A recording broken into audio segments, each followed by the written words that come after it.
Welcome to one more edition of Politics and Right. I'm Egberto Willis, your host. Thank you so kindly for being a part of the show. Folks, today we have a story to tell you.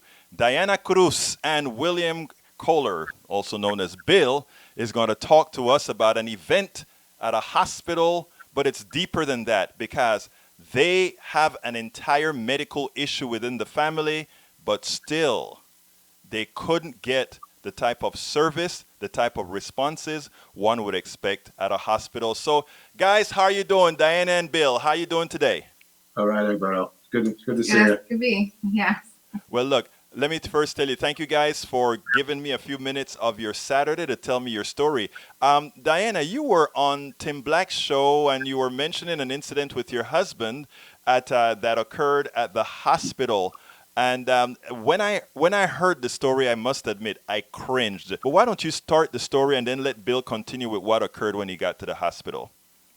Absolutely. So if you go back to the Monday before that Sunday, our son wasn't feeling well. So he had taken him to the emergency room just to make sure that he was okay. He was having some gastro issues. Then fast forward to Wednesday, a couple of days, later, we took him to the gastro at the Children's Hospital of Philadelphia. So we're explaining this to the doctor. We explained that because they have to understand that we have been in contact with other people. So we have been to the hospital. He was feeling fine. He was okay. Friday hit. Here he goes coughing. He had a fever. He was just incoherent. He was, it was bad. He was having chills. Saturday comes around, it has not changed. It just got worse. So then I told him, first thing Sunday morning, you're going to the emergency room because we need to figure out what's going on. And especially with this coronavirus, we were scared because our daughter has no immune system. Now, Sunday morning. Explain that to people because some people may not understand what you mean by your daughter. So our 10-year-old, when she was 2.5, she was diagnosed with cancer, with leukemia. She was diagnosed with a rare strand of leukemia. So her cancer came back. Well, from the very get-go, she had to have relapse medicine, which is, what you give a cancer patient that has relapse, which is stronger than regular chemo. So she was receiving that from day one, which is also the time we found out we were pregnant with baby number 6, the same day. It was terrible. Wow. Yes, it was terrible. We weren't expecting that. We were one of those couples that we own our business. We just bought a house. We were doing amazing. So 9 months later, we had our son. And I think a week or 2 weeks later, we found out she relapsed on relapse medication. So you can imagine that was just devastated. It was devastating for us. She had to be transported because she was dying. At the time, she had a really high fever and she was dying. We had no idea. And she was transported to the Children's Hospital of Philadelphia, which is how we became acquainted with them. Because at that time, she will need a bone marrow transplant because it was that harsh. Now, my husband, as you can see, we're not the same race. He's German and Italian, and I am Dominican. So it's hard to find a match for someone like us, for our daughter. She was on the registry. We couldn't find one. So we did something that's called a haploid transplant, which is one of the parents, which is more dangerous because as a regular transplant, you need like a 7 out of 10 in order to do a regular transplant. And that you can never find that within family members because your child is not even half of you, because we are all mixed somewhere down the line. So I remember they took my blood and they said, Mom, we're not going to do you because you have 6 children. So your antibodies, they're super strong on you. But we're just going to take your blood work just in case. Well, it came back that I was a 6, right? 6, yeah. I was a 6 out of 10 match for my daughter. So I became her donor. That was something that was never seen before. It was something that was very rare because, us Dominicans, we're mixed for everything. So I'm imagining that, hey, maybe I have some of his lineage, some of, German or whatever inside of me, which is why it became such a high match for her. She did her transplant, and you have to understand that a transplant, it is so dangerous. They tell you your child can die. which is true. We have met so many kids on the cancer unit, and our child is the only one that has survived from Wow. our. Yes. Now, during transplant, because it's so intensive, she received an infection, and which killed her B cells. Was it? Yeah. Her B cells. She's not able to produce them. So now she has to fast forward to, she's cancer free now. She's 6 years cancer free, thank the Lord. She's not out of the woods, of course, because you're never out of the woods. But she has no immune system because of it. She can't produce her own B cells. She can't fight antibodies. Yes, so she can't fight anything. So she has to do immunoglobulins every week. So she has to have an IV put in. Preferably for her is her stomach. So I'm her nurse. So I have to put in 2 needles in her stomach. Subcutaneous. How do you say that? Sub-Q is sub-Q. Mm-hmm. And the IV runs for like about 2 to 3 hours. So this is what she does every week to keep her alive, because she's not allowed to have any vaccines. Her body just can't. Right. Yes.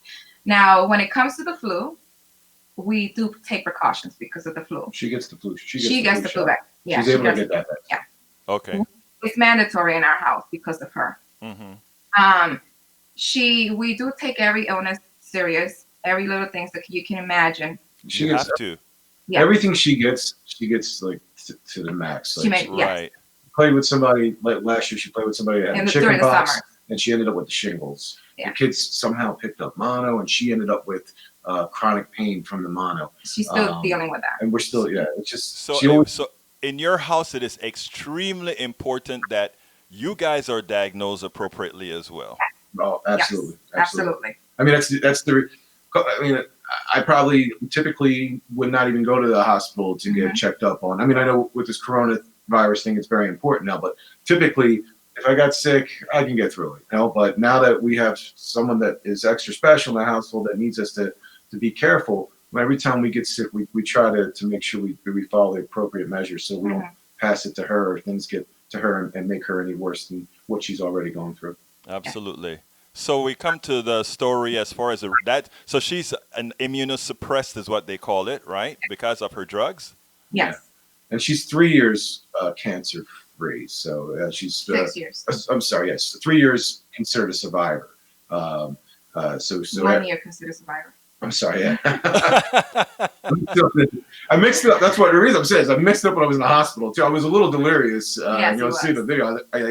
I was very sick, and she had the transplant years ago. She passed her milestone, and she's been cancer free for the last year. That is wonderful, and you don't want to do anything to mess with that, to create any shocks in her body that's going to exacerbate or cause something. So continuing that then, so you went to the hospital. Yeah. I dropped him off at the door. I said, because we both were now going to go into the emergency room. I waited in the car while he was inside, and I deliberately told him, you better make sure they test you for this. Be aggressive, because sometimes I feel like he's not aggressive enough. Mm-hmm. So I'm a Hispanic woman. Come on. So Mi Latina favorita. right? All the time. Yeah. So I was like, you better make sure you tell them they need to test you, because they need to make sure that you don't have this virus or any form of it. Because come on, it was like overnight. I'm telling you the timeline. And from the time he went to the hospital, from the time he's feeling bad, that is just instant. And it doesn't happen that way. I've had the flu before. I never got that sick that fast. Mm-hmm. So, So she dropped me off. I went in. I got told the emergency nurse what was going on. And she was pretty receptive. She didn't give me any problems. Put the mask on. They called me back pretty fast. It seemed like they escalated me to get back there pretty fast, which I thought they were taking this serious. I get back in the room.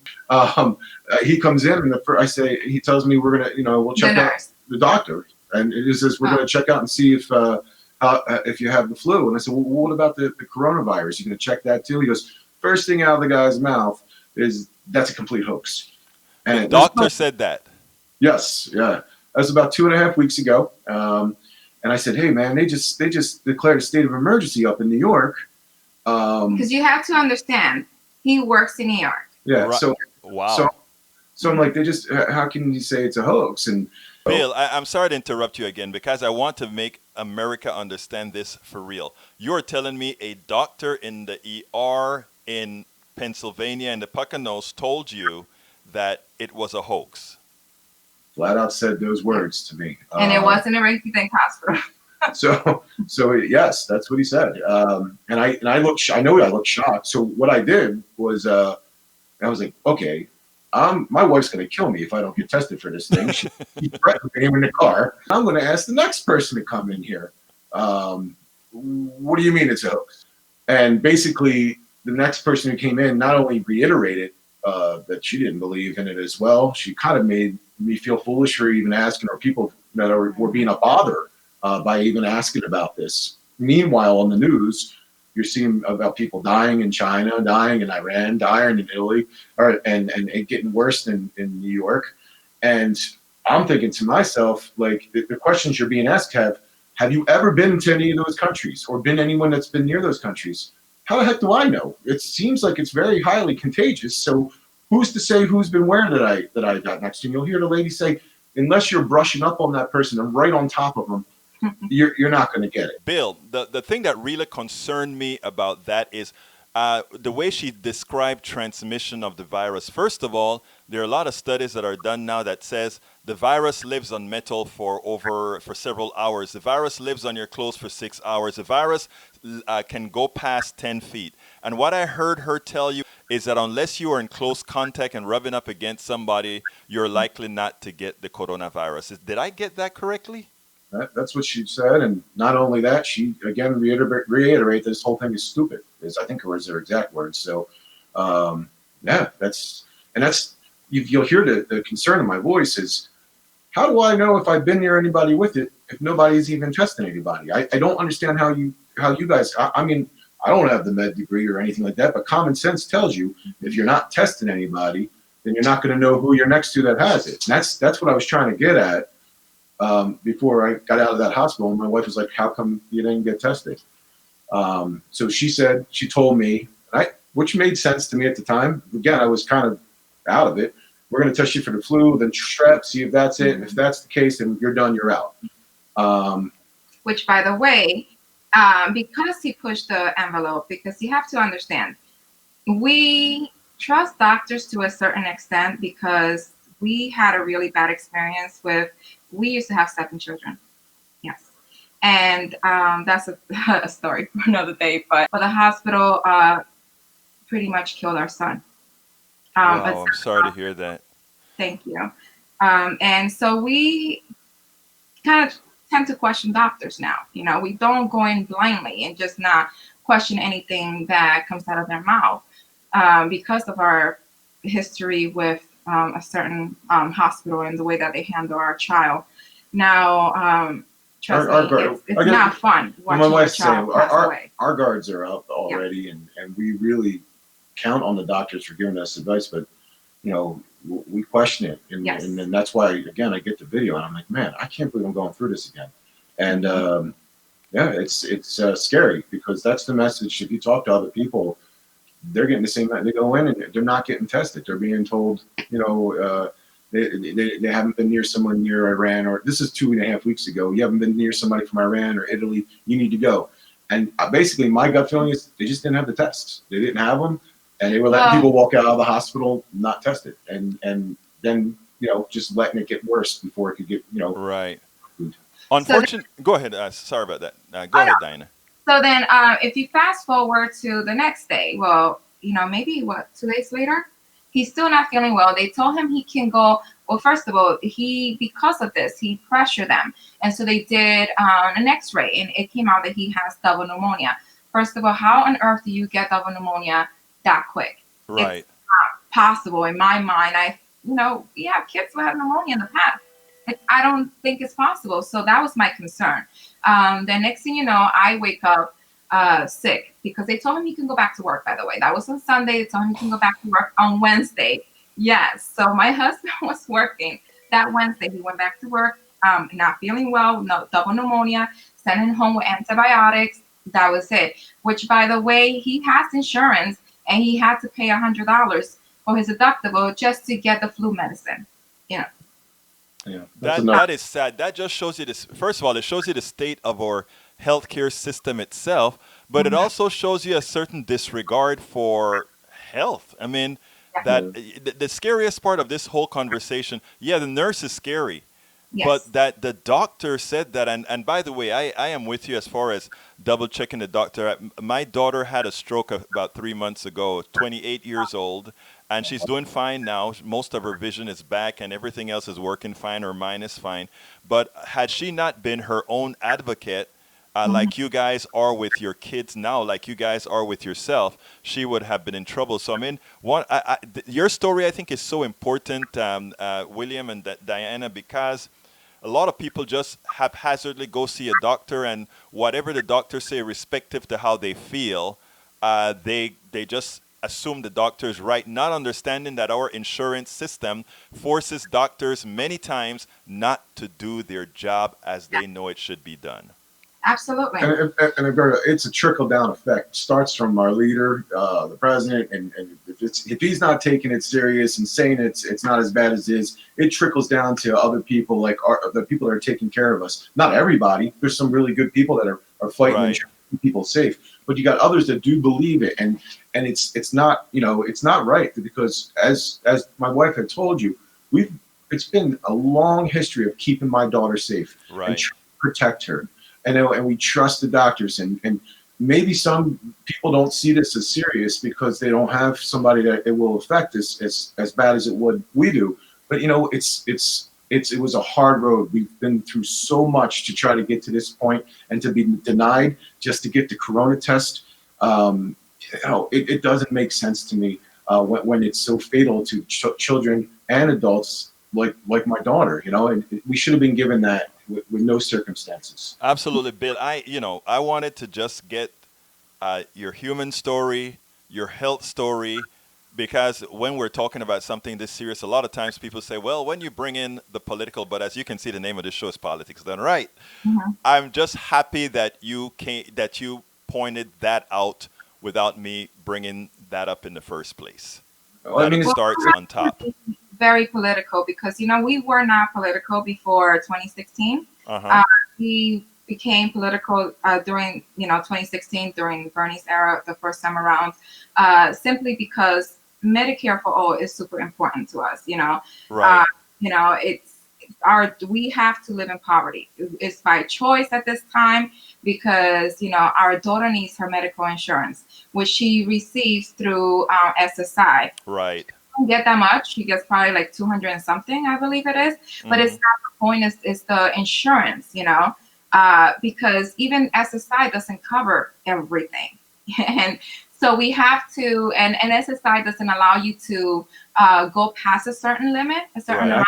I can only make so much money. Yeah. Right? So And then yeah. we're at the mercy of trying to get my daughter onto another insurance that she has right now. She takes $150,000 worth of medication per year, at this point right now. That's just one That's medication. just one. And for us to try to switch insurances and get off and move, it's never gonna It's happen. impossible. Let me. I mean, we are going now from this corona issue that we started this discussion with to something that is much deeper, and I'm glad that you brought that up. And if you have another few minutes to talk about that, because you have just raised my ire one other level. First of all, $150,000 in medication is high robbery by pharmaceutical companies. That One there's medication. Yeah, for that's just, one medication $150,000 a year. yeah, that's That's just Nobody can. helping her grow because she's not growing, the inside's not growing or anything because the radiation, she has to have Right.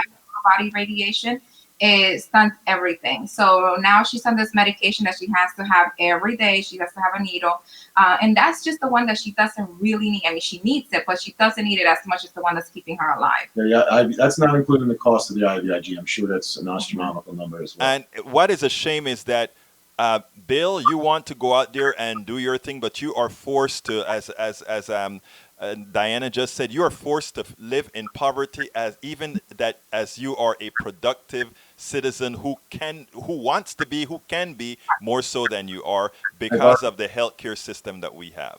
I've turned down at least 2 to 3 jobs in my field to making substantial more money and I have turned down a few jobs because I'm nervous that I won't be able to get the medical care, the medical insurance I need to continue her care.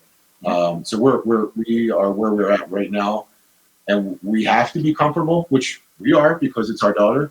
But there's days that we can't even put food on the table. There, our kids eat. They don't know that we don't eat. They don't know that we go hungry because our daughter's life is more important, than us having to just, we're just surviving. And people don't get that. We're just surviving. My husband makes as much as he makes. He makes $50,000 a year.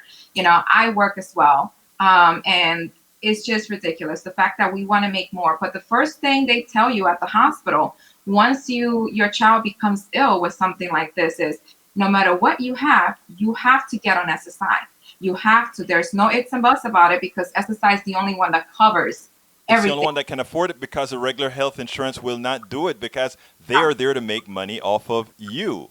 Right, yeah. Right. And if you're talking about the pharmaceutical charging them $150,000 for one medication, what else is there?